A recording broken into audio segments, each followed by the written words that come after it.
Welcome back to another episode of the Startup Therapy Podcast. This is Ryan Rutan from startups.com, joined as always by my friend and the founder and CEO of startups.com, Wil Schroter.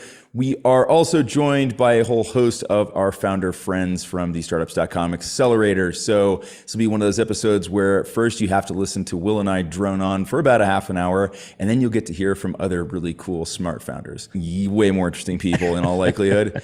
So today we're going to take a trip down memory lane, and we're going to find former versions of ourselves, and we're going to tell them things that we wished we had known at the time. Like, take more pictures while you've got hair, Ryan. Like, that would have been great to know. I wish I had known. Like, just didn't see that coming, despite all of the genetic evidence in my family. But yeah, there's probably some more important things to talk about here, Wil.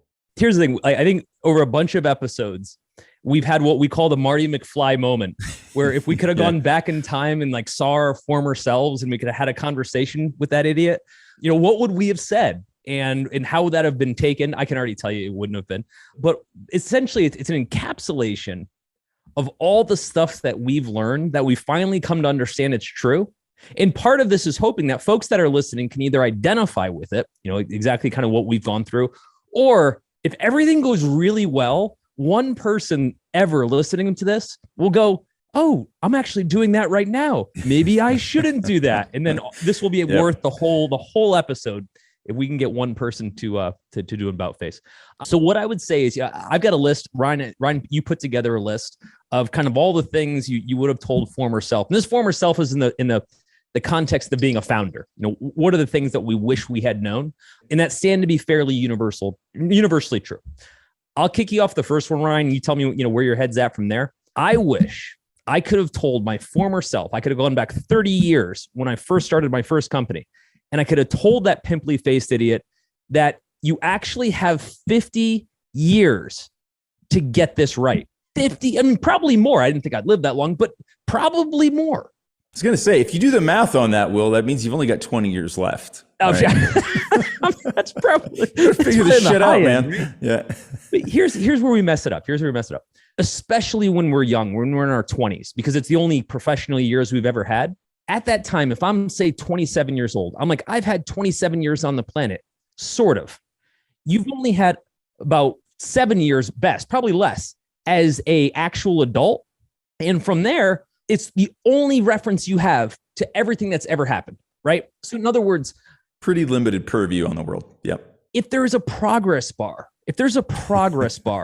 of our entire career, by 27, you are at less than 10% of that progress bar for most people. Yeah. So you were like an hour and a half into installing Windows 3.1. At that point, yeah. Do you know what I mean, though? I mean, seriously, like, for sure. We have such missed perspectives. Like, I can see all the people on the call here. Nobody here is over 40, which means that I know, so everybody's like, oh, thank you so much. But it means that, like, you're not even at the halfway mark. It's not even halftime. Right. And that's now. And think about how much we're still learning. And then, go back in time to the 19-year-old, the 21-year-old, the 22-year-old. Yeah, man. If patience was a virtue, I was definitely no saint. I was, in my early years, nothing was fast enough. Nobody was fast enough, including myself, right? I was beating myself up about getting more things done.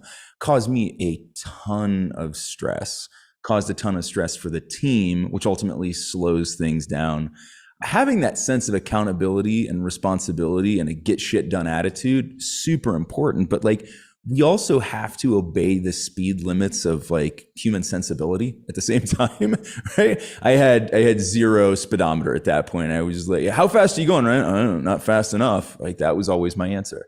And it was a bad answer. And it was because I didn't have that perspective. It felt like there was always some arbitrary window that I had imagined that was closing. It was that Indiana Jones moment where, I had to slide under the closing stone door and then reach back and grab my hat, because otherwise I couldn't be able to do the show. So, that's what it felt like all the time. I constantly felt like I was doing that. And in hindsight, I would tell myself hey, who was closing that door? And the answer is, well, there was no door, nobody. right? It was all self-inflicted, which we've talked about in a lot of other episodes. A lot of our founder wounds are self-inflicted. So I would have just told myself, just be more patient, right? Just try to have a little patience.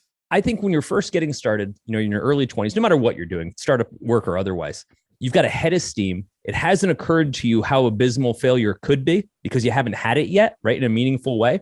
And so you've got a head of steam, you've got endless optimism, and the world can be anything. And that's wonderful, by the way. That is a wonderful start for anybody. Not everybody has that opportunity, but for many people that do, it's awesome. With that said, you also just assume that because I've only had 2 years on the planet as a professional adult, that if I do 4 years, that's twice the time I've ever been a professional. What you learn later on, and I learned this from talking to people a lot older than me, where like when I turned 30, they were like, you're still a child. And I was like, what are you talking about? I've almost got hair on my chest, right? Like I had no idea what they were talking about. I was so clueless. And then I would talk to guys now who were like 75. And they said in the last 10 years, they've just found their groove. And I'm like, damn, that's like an entire lifetime away. Well, not for me anymore, but like, it feels so different. And you don't get this perspective. You don't get the perspective of how long you have until you've been around a minute to understand how much can get done in 5 years, in a decade. Like I've done 9 companies over 30 years. They all feel like a totally different life, right? Like if we were to talk about one as a microcosm, it felt like an entire lifetime of it. But that's 9 of them. Right. Which I wouldn't recommend for anybody, by the way. But if you really think about it. That isn't the recommended diet, but. Right. But the point is, in just a few years, you can do the most transformative things in your entire life. Right. We all assume that those must be these years. Maybe this isn't your year. I wish I could have told myself that. Every year I thought I had to win the Super Bowl. And the truth is, I clearly didn't. Looking back, I had many, many, many years that went to nothing. I wish I could have understood that part. It's funny because I think it's a twofold problem. One is that we don't understand how much time we have. And the other is that we feel like failure is always imminent. And if we do fail in that moment, that's it. Like, I can't tell you how many times my ass bounced off rock bottom. Mm-hmm. It happens and it's okay, right? You can do that multiple times because, again, you have the luxury of time and doing it over and over again, right? If you're persistent and resilient, you can keep doing it, right? I didn't know that at the time. I figured like anytime we got even close to failure, that was the harbinger of doom had arrived and this was the future. And now it was like, right? Like guys, like, remember that pizza party we had last week? Hope you didn't throw away the boxes because we're going to need to build a house out of them now. And so it's just like, again, you don't have that perspective of how close you really are still to the bottom, how much more time you have to get closer to the top.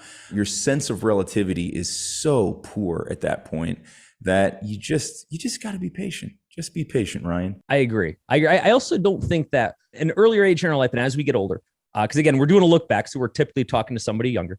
We don't understand the compounding value of every year that we put into the planet. And I'll give you one example of that. I didn't understand how important relationships were. I don't just mean like personal relationships, right? But like, I mean like business relationships, et cetera, until I spent 30 years building them. And all the time, all of these people that come into my life, right? Whether they become like a client that I'm trying to talk to, or whether it becomes somebody I'm trying to hire, et cetera, are now this massive web of all of these people I've met over such a long period of time, and their friends of friends, and their friends of friends.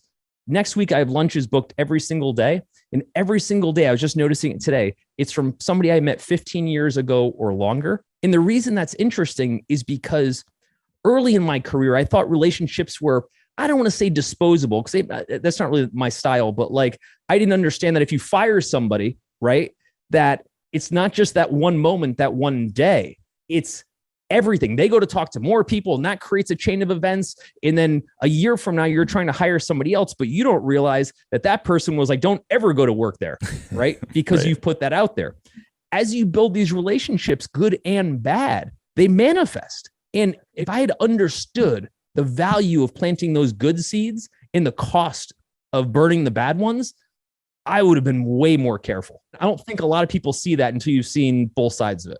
No, I don't think so either. I certainly didn't. And yeah, it's an interesting point there that they both require special treatment, right? I think there are some people I see who are very good at cultivating good relationships, but I also know that they have bad reputation with other people because they weren't good about how they ended the other relationships. It's like the ones that worked out well transactionally were fine. And I was certainly guilty of this early on. It was like, if there was mutual benefit there and I felt like I was getting something from it, I would also invest in it.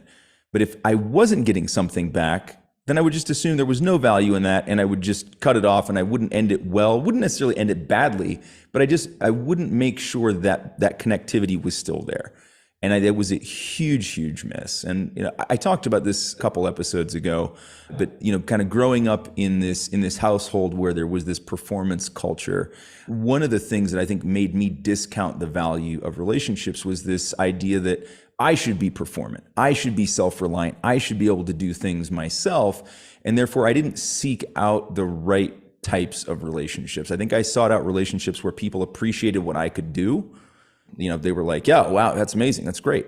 I didn't look for people who could see that better future version of myself, right? Who wanted me to be that person. I looked for people who appreciated what I was, not what I could be. And so I wasn't seeking out mentors. I wasn't seeking out a good support network and a circle of friends who were really trying to elevate me. I was looking for people who appreciate what I was already doing. And in hindsight, those were people who were really just trying to take advantage of me transactionally, not necessarily in a really bad way. Just they were saying, hey, you're doing something good. I want to be part of that because of that. I don't necessarily want to elevate you in any way. I just want to ride the elevator that you're already on. And so I think that was a big mistake. And so going back, this whole idea of being self-reliant is fantastic, but I would have asked for more help and I would have listened to the help when it was offered. I think because the other thing that I did, again, going back to this whole self-reliance and performance issue that I had, I would hear people's advice. And my response to that was, how could I make that better? Like, how could I do and get something better than what they're suggesting that I go and do? Instead of just taking the advice for what it was, I was trying to make it into something more so that it would become mine. And so that I was the one who would achieve that, right? Super, super, super short-sighted. You said something though, Ryan, that I think is interesting. Talking about in relationships, not having to try to get the get, right? And so now a lot of time I spend with founders, and it's usually where I spend my time, I just give. And people always ask me, they say what can I do to give back? And I was like, you don't have to do anything. That surprises people. Now, on the one hand, I appreciate it because, does something nice for me. I want to do something nice for them. So I get that.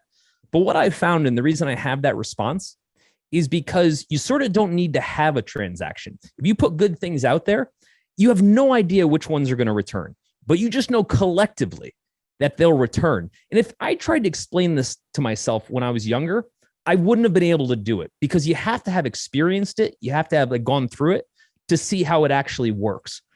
But if you do enough things right for enough good people, it builds kind of this, you can call it karma, but if you don't believe in that, it builds this base of return favors in ways that you couldn't possibly forecast. Yep. And sometimes they're not direct, right? That's one of the things that I found really interesting. And I think this is one of those things where there's no way to see this early on.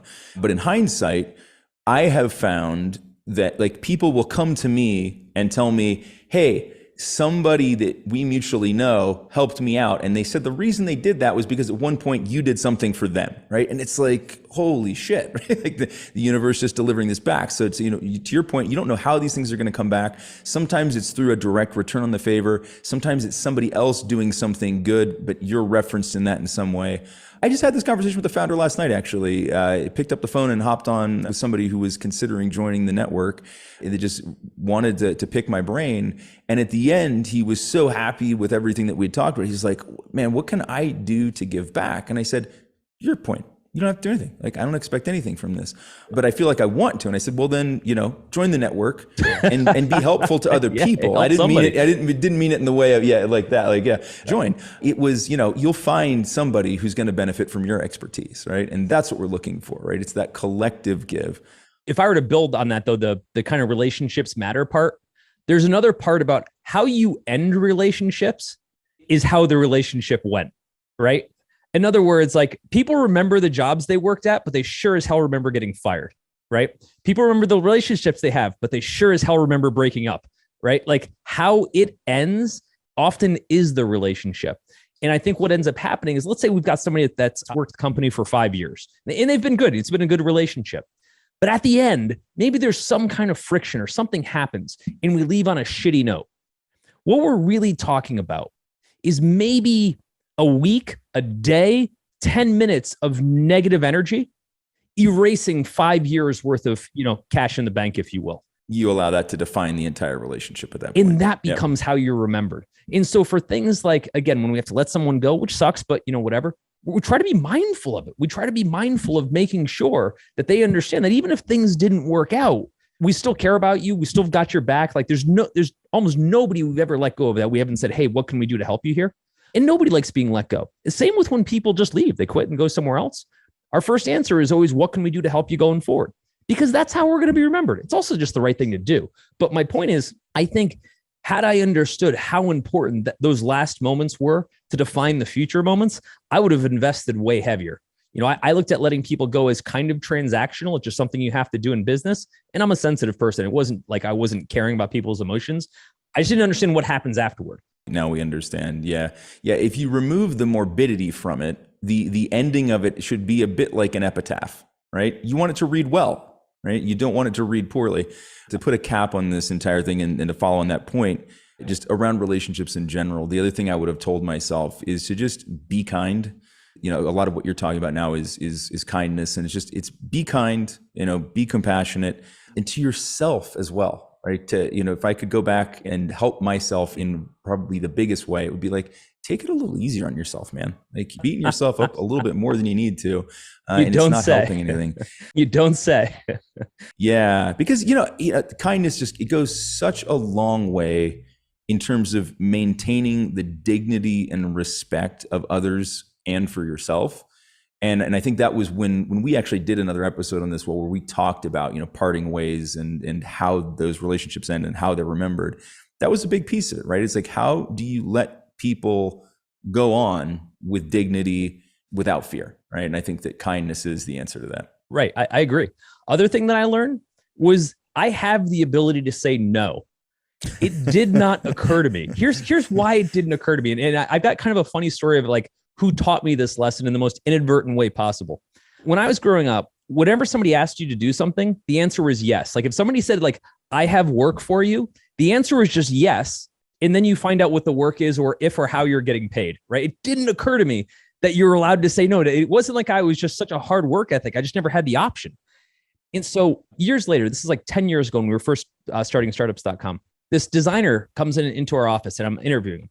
And he's like first year out of school, living back with his parents. The school that he went to is a very prestigious art school, costs like $120,000 total boat to go there. On top of that, his dad was a carpenter, which is my dad was a carpenter. So like he didn't have a ton of cash, right? So in other words, like parents put everything into sending kid to art school. He's interviewing and he's like, well, so what kind of work would I be doing? And I explained to him some of the projects. And he's like, well, I'd really like that project, but I don't think I'd want to work on that project. And I was like, huh? Wait, what? I was like, wait, you're allowed to decide what you get to work on? Like, when would that become a thing? The irony too, given what we do, which is like entirely self-driven, and it's a big reason why we're drawn to this, is that we get to decide what we do. And then we throw that out the window the minute we start it, and we just look like, I guess I'll do this whatever I have to, right? You know what's so bizarre though, that he taught me such a lesson. Again, he was not trying to teach me a lesson. I just sat there and I was so dumbfounded by his response. I couldn't let it go. And I kept thinking about it nonstop. And I emailed him like the next day. And I was like, just to make sure I understood what you're saying. And I was cool about it. I wasn't like being a jerk or leading him. I was like, were you saying like there's things you enjoy more than others? He's like, no, there's just a couple things that I don't think I'd work on. And I'm still scratching. Two things went through my head. First, I could imagine the look on dad's face if his son, who he just spent $120,000 to send through art school, is living at home. Just put his job in and he's jeopardy. Like, son, how did that interview go? He's like, well, I did tell the CEO that I just don't feel like doing some of his work. It'd be his last day on earth. But let's go to the workshop, son. I've got something I want to show you. The other side of it is some point in his life, for better or for worse, he was given permission to say no to things. And he went into the world with that permission. For better or for worse, right? Again, I'm kind of painting it in kind of a silly light, but the truth is he had that gear and it never occurred to me. It never occurred to me for my entire career that I could say no. that if there were more hours to be worked, if there was, more things that I had to forgo, that I wouldn't just say yes to them. And that was horrible. I actually, again, I'm not proud of any of this. I'm not saying this in a way like, look at me, how much I worked. I'm like, man, where was that kid 20 years ago? I needed to understand that part. And I think it's a reflection of what you were saying too, about being able to like go easy on yourself. You know what I mean? Yeah, for sure. By the way, the answer to where that kid was 20 years earlier was preschool. Oh, but yeah, well, probably, right? Holy cow. Yeah, so he wouldn't have been very helpful at that point. Yeah, so this is an interesting one, and I think that there was a point that I didn't consider as being part of this part of the discussion, but I think it is relevant here because I think it's part of what eventually helped me learn to say no to things, and it's this ability to zoom in and zoom out. Right. I wish that I had developed this skill earlier on, and I wish I had been told that it even was a thing at an early age, because when I look back at a lot of the problems that I faced through the early years in the businesses, they were caused by one of two things, generally speaking. And it was either just getting so far down into the trenches and just grinding away without stepping back to make sure that we were grinding the right direction, that we eventually got where we didn't want to be and then had to backtrack, pivot, whatever you want to call it, to correct for that. The other side of that same coin was there were times where then kind of in reaction to that, actually with my next business, I stayed so zoomed out and so like up in the air strategic, making plans and, making, sure that everything was documented and never actually getting anything done. Yeah, right. You can strategize your way to zero. Yeah, just strategize my way to nothing, right? And so that ability to zoom in, zoom out. And I think I would tell myself, like, on regular intervals, make sure that you're doing that and you're going from that view, like you got to look at the forest, then you got to look at the tree, then you got to look at the forest, you got to look at the tree. And you have to make sure to keep doing that.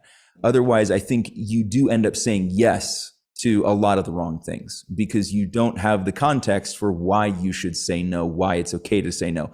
Does this make sense for what we're actually really trying to accomplish?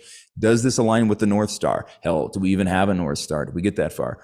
Right. And so I think that if I could go back in time, that would be one of those things that I would tell myself is like, yes, you have to execute, but you also have to think about what you're executing. And yes, you have to think, but you also have to execute. You cannot do just one or the other and expect to be successful. Yeah. And I also think it extends to life in general. It's okay to say no to toxic relationships, be it co-founders, be it clients, be employees, be whomever. I took so much on the chin for so long from so many people because it didn't occur to me that I was able to say no. And wow, did that take years off my life? Fortunately, they're the ones at the end. But my issue with all of this is like when I had clients in my agency in my first 10 years, they beat the hell out of me. I mean, like running me endless hours, killing me on all kinds of stuff. And I never said no. It never occurred to me that I could be like, that guy's a giant a-hole. Like, why do I keep working with this guy? Right. Yep. Why do we take him to dinner every month? That's even worse. Not only do I hate this guy, I have to take him to dinner and buy him dinner. Like, yeah. Worst part about nurturing his body. Like, yeah. This is unbelievable. It felt horrible.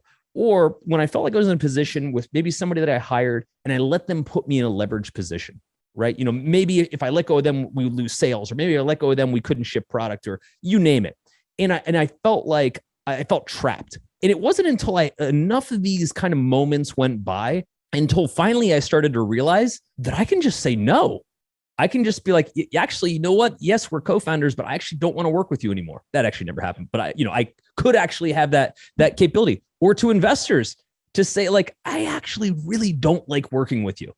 It's one of the first things we did. We've talked about this before. When we started startups.com, we kind of did like our declaration of independence in life. And one of our few vows was we'll never work with people we don't like for any reason whatsoever. And, and to be honest, there's plenty of people who don't like us either. So I would also extend that to them to say, please don't work with us in that capacity, right? Yeah, please don't do the same. But I guess my point is, once we stuck to that, and it was hard because there's a lot of things you don't get to do, like take on investors. And I'm not knocking investors implicitly here, but like it's typically not a very fun process and or relationship. We've been through it in our past companies, didn't want anybody telling us what to do. right? Just we could actually say no to that. So we went independent. We didn't raise money. And lo and behold, we don't have anybody telling us what to do. And I think that was something that had I known the value of that 30 years ago, I would have done everything differently. It would have been dramatically different. But here's the kicker. And here's what I want to end it on before we go to our lovely audience, who I'm actually way more interested in talking to. Not than you, but than me. Thanks. Would you have taken this advice 30 years ago, Ryan? You're 3 years old. Would you have taken that advice? I'd love to say yes. No, I wouldn't have in all likelihood. That's the problem. Going back to this whole self-reliance issue that I have, right? Where it has to come from me. I have to be the one that did it. That's deeply ingrained, right? And I'm getting better about it, but it's still there. And so I think I wasn't a receptive vessel at that point, right? I would have just looked for a way to prove it wrong or refute it or to improve upon it and do it my own way. I think it would have been really tough. And it's funny because for as much of that as I was resistant to kind of like in business life, and I was an athlete growing up, I still am, and I still take coaching, and I was receptive to that. So somehow there it was okay. And yet in my professional career, it just had a very, very different feel to it. And I don't know what it was. I guess part of it's just the undefined nature of the game that we play as startups and as founders versus the very defined game that I played as a soccer player in jiu-jitsu, where, you have rules, you have techniques, and being better at an exact technique than somebody else can make the difference between winning and losing. Whereas in startup land, it's never quite that cut and dry. For as much as I would love to say that, yeah, I'd have been super smart and I would have listened to myself, I don't know that I would have. I certainly would not have. In my turning point moment when I was about 35, I was raising money in LA for this one company. And we'd raised from a bunch of investors. And I mentioned his name before, this one guy, Mark Suster, who's now with Upfront Ventures. Mark had invested personally before he'd become a VC. And things were going so well. We started the company. We raised money quickly. We were crushing it in sales. We had like $500,000 in sales in our first month. We just thought we had figured everything out. And I was running around town telling people how we had just figured out the entire world. And Mark pulled me aside. I'll never forget this. And I was totally out of the blue. And he's like, "You need to shut the hell up." I was like, "Wait, what?" I mean, and if you've ever heard Mark or whatever, he does not mince words, right? And he was like, "You're acting like an idiot."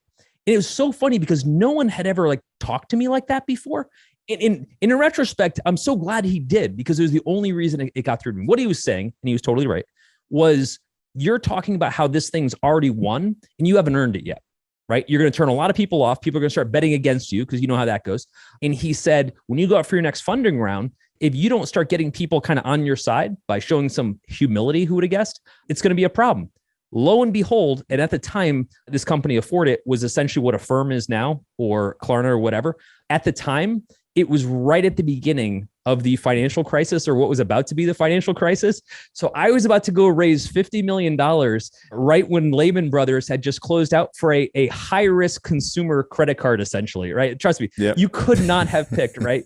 You might as well had an events business on day one of COVID. Day one of COVID, right? Yeah. What do you do? Festivals. It could not have been worse. And as Mark predicted, the whole thing imploded on us. And I guess it was the first time where I saw like the stark contrast of when I got good guidance and when I deliberately didn't take it and it blew up in my face. And I was like, damn, maybe I should shut up and listen for a minute. That might pay off. And that was exactly my turning point. I was actually talking to Mark yesterday. I probably should have said something about that, but I'll leave that one to myself. Something that's really funny about everything we talk about here is that none of it is new. Everything you're dealing with right now has been done 1,000 times before you, which means the answer already exists. You may just not know it, but that's okay. That's kind of what we're here to do. We talk about this stuff on the show, but we actually solve these problems all day long at groups.startups.com. So if any of this sounds familiar, stop guessing about what to do. Let us just give you the answers to the test and be done with it. That said, let's turn the mic over. Let's go to our beautiful audience. We'll run through here. Ryan will run DMC this. I'll do one, you do one. Yeah, okay. So Beth, the big moments will actually be a series of big moments. that are the one, right? It takes a bunch of the ones to get there. Yes, absolutely this, right? And so Beth, go back in time, and when you were seeing the ones, did you think that they were the one at the time, each individually, or did you not recognize their power at the time? Because I've done both. I've both seen things that I thought like, this is going to be the thing that does it. All I have to do is get this right and everything's great. And then there were other times where I was doing something that ended up being one of those contributing components to like great success and had no idea at the time. So which was it for you, or was it both?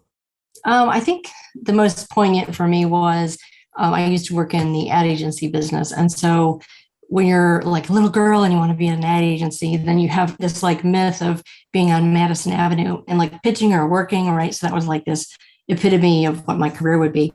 So, I jump out, I'm doing Wagtown, and I meet a few people through a conference. And the next thing you know, I'm like, hey, I'm going to be in New York. I set up a meeting, and it was like, knock it out of the park. And I go downstairs to call someone, and I realize I just pitched Madison Avenue, right? The next day, we were bought out by another company, which then was bought out by another company, so everything blew up. But that moment of realizing, yeah, maybe that didn't work out, but you did it, right? And it helps you get your story down. And so it's just all those little moments. And so I found that, yeah, I'm kind of a dig for the pony person. So I'm like, here's another one. Yeah. So I think you have to have that enthusiasm, but it can be pretty, I'm like with you with the ultra competitive family, and, I've got this, right? So, realizing, like I said, in the next one, it's like, you have to be in the room, but it can be exhausting to always be in the room. It's almost always exhausting. Yeah. Great. Thank you. So next up, Catherine, our lovely Katie, a part of our team here. She quotes Churchill. Katie, I don't even want to quote it. I want you to read this off in the way you think Churchill would have intended it. In Churchill's voice, please. In Churchill voices, please. I don't know that I can do that justice. But give us the quote. Tell us what we were thinking. Yeah, so this is a quote that really stuck with me. It's, success is not final, failure is not fatal, it's the courage to continue that counts. And as many people here know, but for all of those who are listening, my background is corporate America, which is, and very, very large corporate America, where it's very easy to not fail ever, really. And moving from an environment like that into the world of entrepreneurship and startups, you have to have this completely different mindset of, you're going into something that's likely to fail, that's going to have endless numbers of mistakes along the way. And you have to really look at this as an experiment and go into this with sort of eyes wide open that the odds are it's going to fail. And if it does fail, it's not fatal to you. And don't let that kind of, wear on you too much emotionally and mentally. Because it really can, if you go into this with the attitude of like, I have to win, I have to be successful, I cannot fail. I've always been successful. So if I'm not successful here, it's because, my entire life, was a fraud or something. And just having that courage to constantly be like evaluating and saying, do we keep going? Do we not keep going? Do I try something different? That didn't work. What else should we try? Just having a really kind of, courageous, curiosity-driven mindset and look at this as just like a really big science experiment is a completely different attitude that I think you have to have in startups and entrepreneurship in order to sort of mentally survive this kind of roller coaster. For sure. That transition from corporate to startup, I think, makes that far, far more difficult. I think the impression is it's still business, right? It's like going from roller skates to rollerblades, except that it's more like going from roller skates to surfing down a pyroclastic flow on an active volcano, all right? It's a lot less certainty, a little more dangerous. Yeah. Yeah, that feels right. With like a bunch of people yelling at you from the sidelines, like, you can do it. And if you don't, we're all going to be really mad at you. Yeah, of course. Yeah. Yeah, I agree. It's very different because I think, Ryan, to your point, you kind of go into, you're like, well, I know the principles. I know, finance and accounting and marketing and sales and how different parts of the P&L work together. Like, we're just doing it on a smaller scale, right? And the answer is no, not even remotely. It's a more complicated game. It's checkers and chess. They're both fun. One of them requires a little more nimbleness. In my opinion, if there are any expert checker players out there listening right now, apologies. More of a chess guy. All right, Ryan, back to you. Let's pick up Joe. Let's go. Joe, focus more on acting like the person you want to be versus the person others want you to be. That's really interesting. My first question on this is, how were you getting the sense? Where were you deriving what you thought other people wanted you to be? How were you picking up on that? Yeah, I think when you start a company, especially if you talk to consultants or advisors, which of course we do, and later board members and investors, everyone has an opinion about what you should be doing. And it's easy to start working really hard to incorporate everyone's feedback. A board sends you an advisor. Maybe that stuff isn't even right for you, but you feel like, hey, the board sent it, I need to pay attention to them. And I think the difference here is, a coach actually said this: what kind of CEO do you want to be? What kind of founder do you want to be? And it's not about the choices you make, it's about always acting aligned with that. So I want to be respectful to advisors. I want to listen to them. I want to actually hear them and not ignore them because I'm smarter than them, right? Those kind of things that we can tend to want to do. And I think it comes down to, acting like that CEO I want to be. So I have little bullets here after my thing of saying, this is the kind of CEO I want to be, right? And now I'm not very good at that always. There's a lot of things on that list that are not my strengths, and some of them are. But I think that was just super valuable to me. And early on, it's not about meeting somebody else's ideal. It's about gathering all that information, that insight, and figuring out what it means to you and your business. And 100%.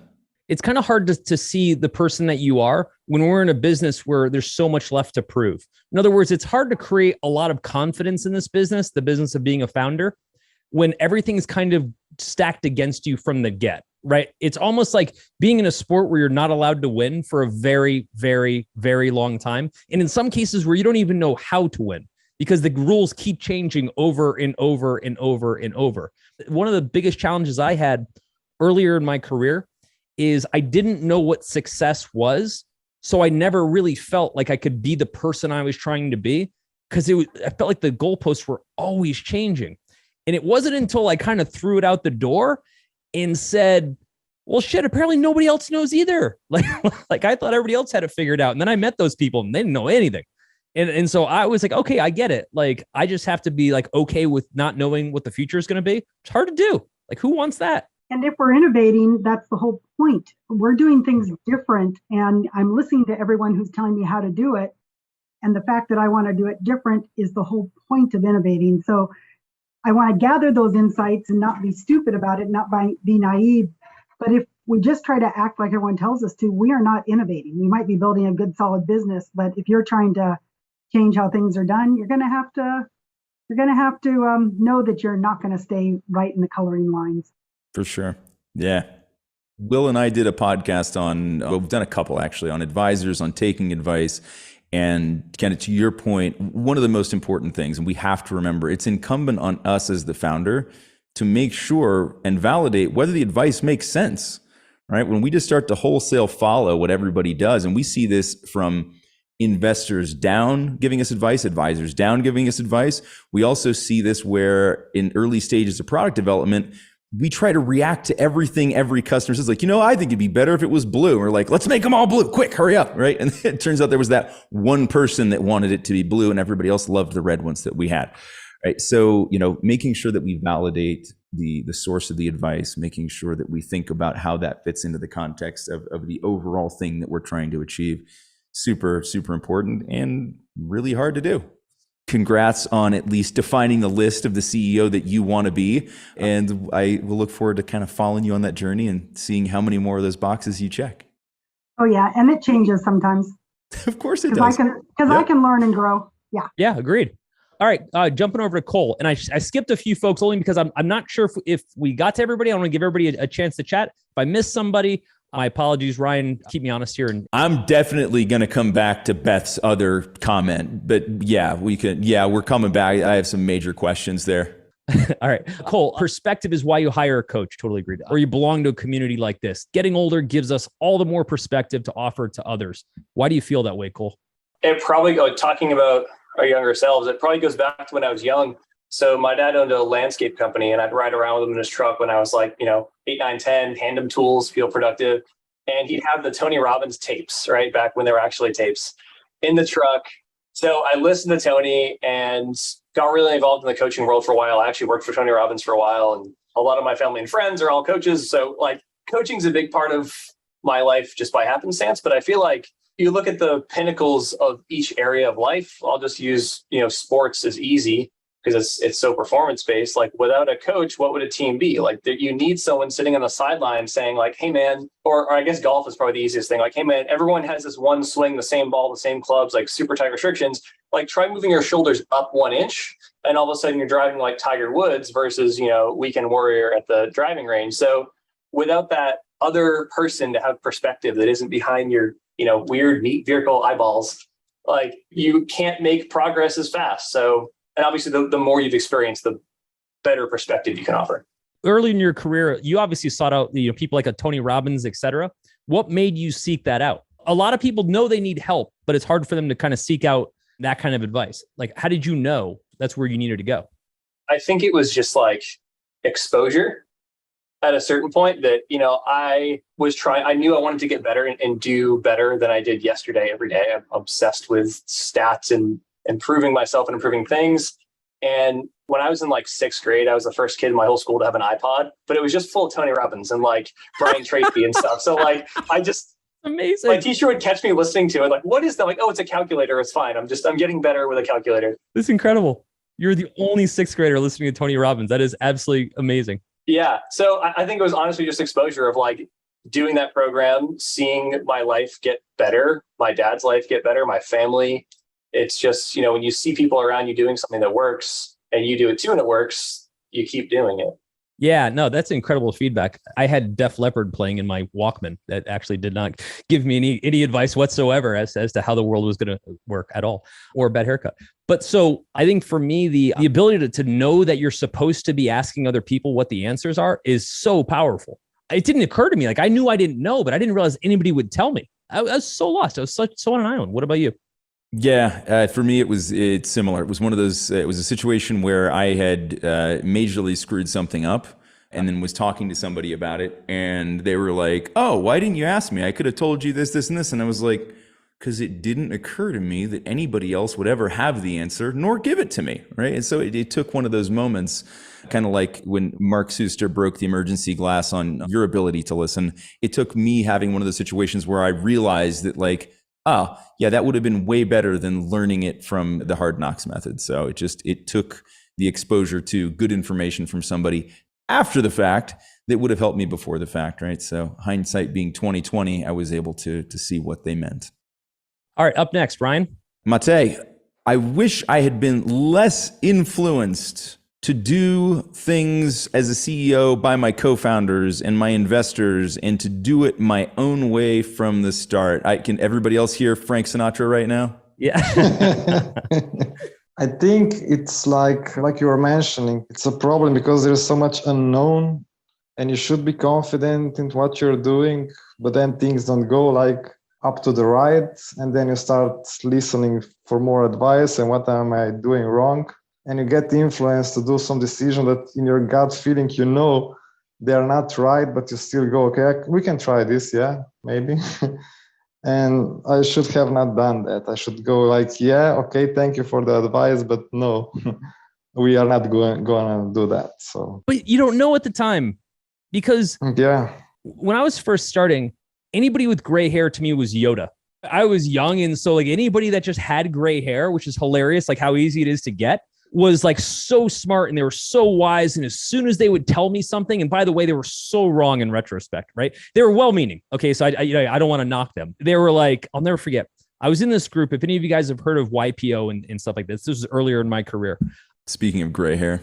Yeah. And I was the youngest person in this group by 200 years. It was like the Jedi Council.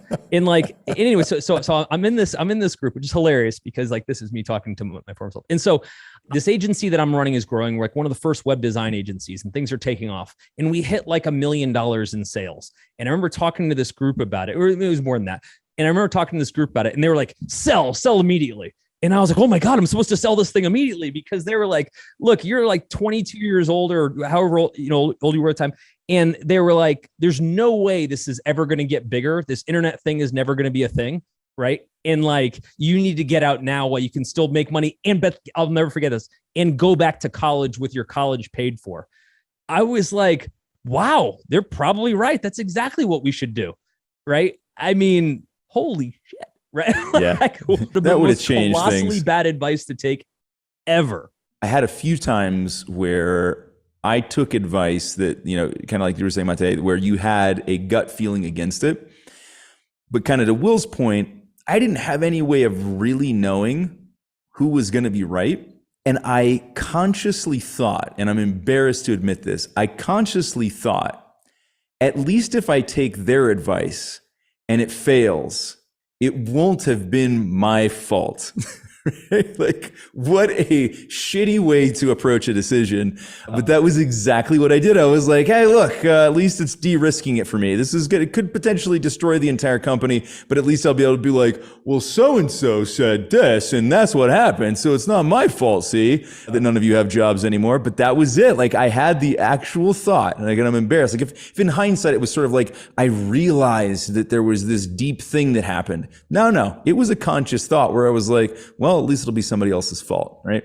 Not awesome, but that was how it happened. I mean, these are the kind of things we go through as founders when we're getting advice and we don't know any better at the time, to trust ourselves.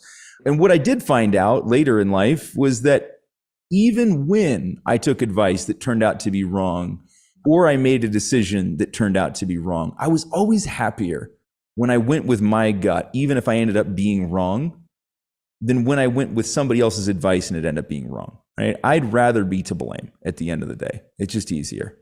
Turns out I was wrong about that whole thing. Funny how that goes. So Jen Emmerich, what I would tell myself if I could go back, and I was reading this as we were doing the show, and I thought I was laughing. Nothing. You would tell yourself exactly nothing, Jen. If I told myself anything that I could forecast or prevent something from occurring, I'd lose out on all the actual learning, which of course is true. But I will do things differently next time with what I've learned. So you'll take that knowledge going forward, which is still only a drop in the bucket from what's to come, I'm sure. So this is kind of like being a parent as well. We're trying to infuse with your children the lessons you learn, knowing that you kind of need to learn the lesson. You can't tell somebody what it feels like to touch the stove. You actually have to touch the stove to really understand. Although it'd be really cool if you didn't touch the stove. Jen, from your standpoint, is there anything you could have told former Jen that would have stuck?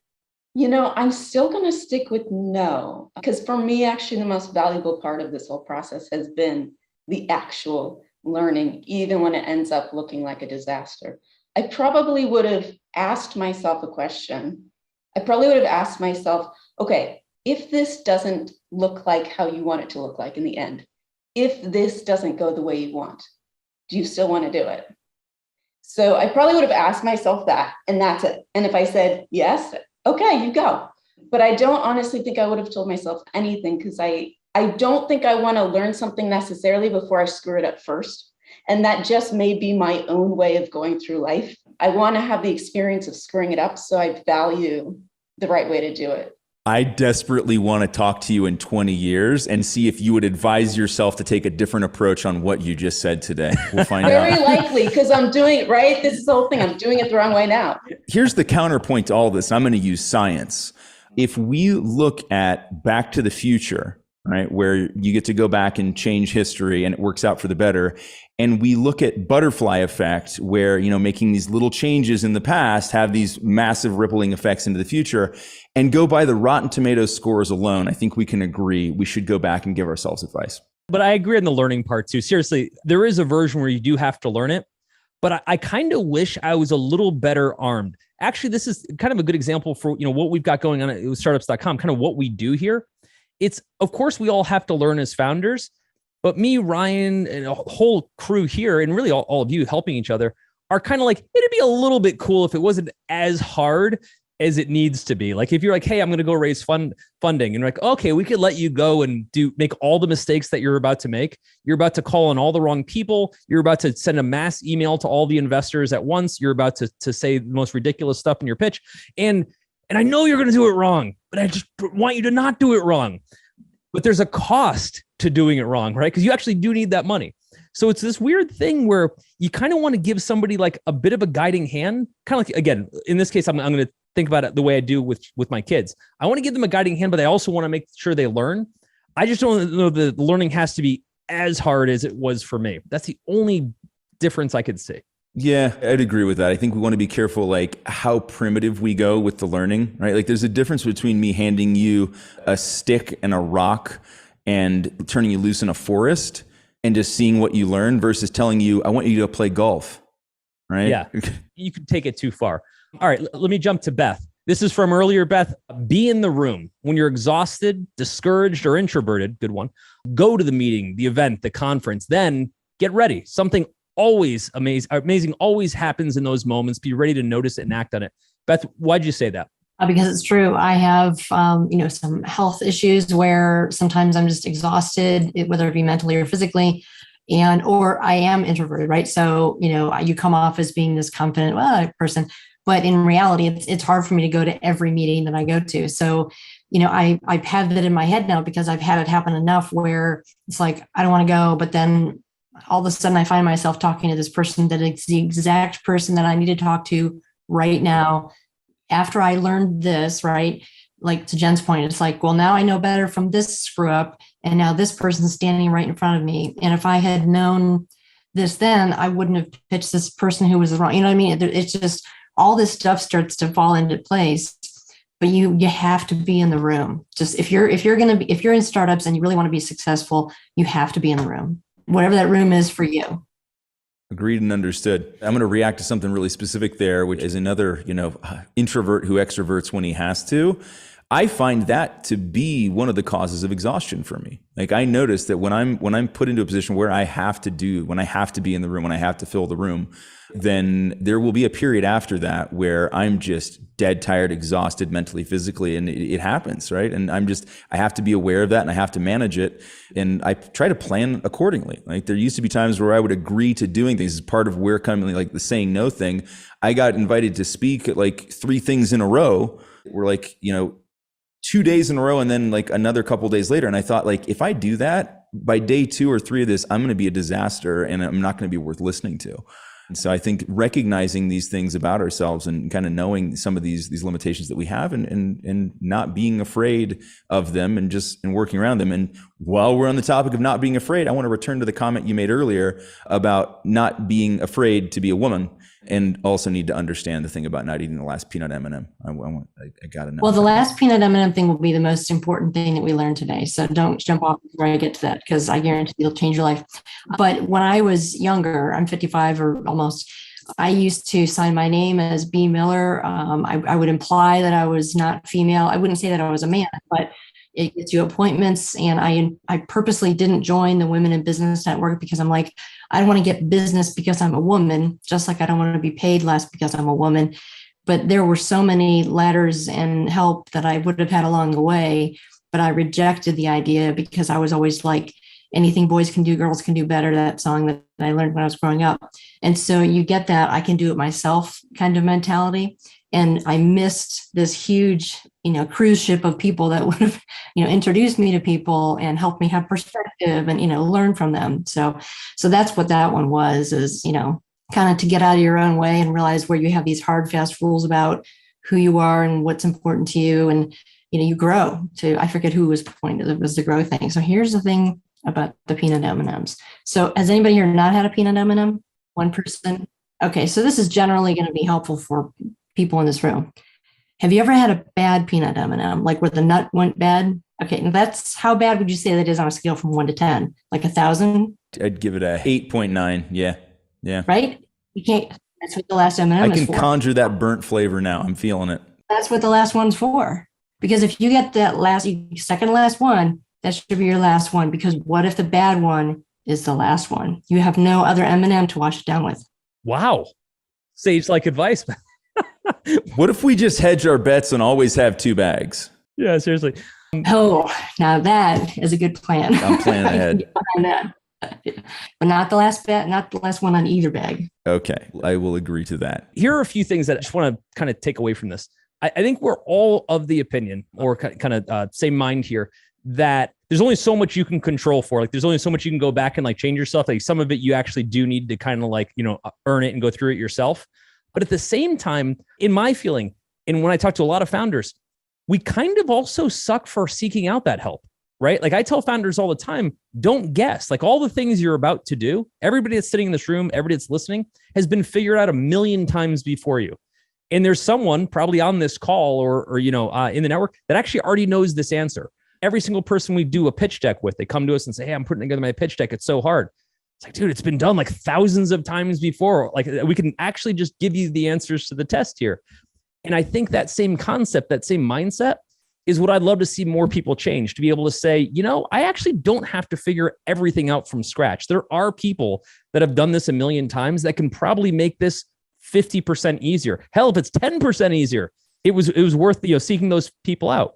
And so my advice to everyone, and this, I'm speaking to myself as well, is be the person that is constantly seeking out those answers from other people. Stop figuring it out for yourself. Man, I wasted so much life. And that's probably the biggest advice I'd give young pimply-faced Wil. What about you, Ryan? I think it'd be something very similar to that, because again, that was, I think, the core of my issue was me trying to handle way too much on my own and always assuming that I could do better, that I would figure it out, that somehow, my circumstances were so different than anything else anybody had ever done that I needed and had to do it my way. And, to some case, like at the time, the internet was a brand new thing. There weren't a whole lot of pioneers who were available to me to follow, but there were certainly plenty of people who had knowledge by proxy that would have been super, super valuable. So yeah, I think I just echo that, man. Like we don't have to figure everything out for ourselves. Sometimes the wheel is round enough. Just roll with it. Yeah, agreed. Well, that being said, everyone, thank you so much for coming out. We love seeing you guys. It actually makes the show so much more interesting to us because we get to see your faces, get to see your reactions, and we appreciate it. We appreciate you guys listening to the show. Folks that are listening that'll hear the recorded version of this, we love you guys. You guys have given us so much great feedback. It makes it all worthwhile, and it actually makes our day. So thank you, everyone. So in addition to all the stuff related to founder groups, you've also got full access to everything on startups.com. That includes all of our education tracks, which will be funding, customer acquisition, even how to manage your monthly financiers. There's so much stuff in there. All of our software, including BizPlan for putting together detailed business plans and financials, LaunchRock for attracting early customers, and of course, Fundable for attracting investment capital. When you log into the startups.com site, you'll find all of these resources available.